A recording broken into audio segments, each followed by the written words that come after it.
ఆ రెచ్చగొట్టిన ఆ heat of the మూమెంట్లో ఆయన ఒక రకంగా రియాక్ట్ అవ్వడం జరిగింది. దాన్ని వెంటనే ప్రెస్ మీట్ పెట్టి, ఇంటికి వచ్చిన వెంటనే కూడా ఆయన ప్రెస్ మీట్ పెట్టి నేను అలా అనుండాల్సింది కాదు అని క్లియర్గా ఆయన చెప్పారు.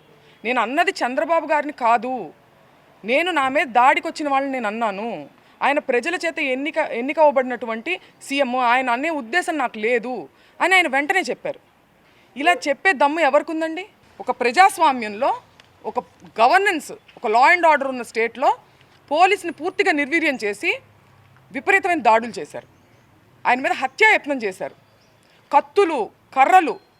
మా నాన్నగారు ప్రెస్ మీట్ ముగించుకుని ఆఫీస్లోకి వెళ్ళారు. ఇది అందరూ చూశారు. అక్కడ పోలీసులు, ప్రెస్ అందరికీ తెలుసు. ఇంట్లో లేడీస్ మాత్రమే ఉన్నామని కూడా తెలుసు. లేడీస్ ఉన్న ఇంట్లోకి మగవారిని మూకుమ్మడిగా పంపి, ఈ సందర్భంలో నేను గల్లా మాధవి గారిని అడుగుతున్నాను, ఇది మీకు ఏ నైతిక విలువ ఉందని చెప్పి మీరు క్షమాపణ కోరుతున్నారు అంబటి రాంబాబు గారి దగ్గర నుంచి? నేను అంబటి రాంబాబు గారి వ్యాఖ్యల్ని నేను సమర్థించట్లేదు, ఆయనే సమర్థించుకోలేదు కదా. హీట్ ఆఫ్ ద మూమెంట్లో నేను అన్నాను, నేను అలా అనుండాల్సింది కాదని ఆయనే చెప్పారు.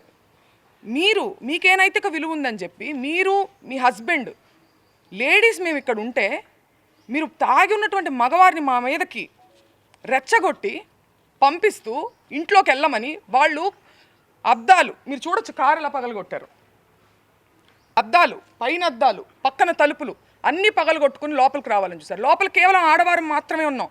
నేను, మా మదరు, మా సిస్టరు, మా పిల్లల్ని పెట్టుకుని మేము ఉన్నాం.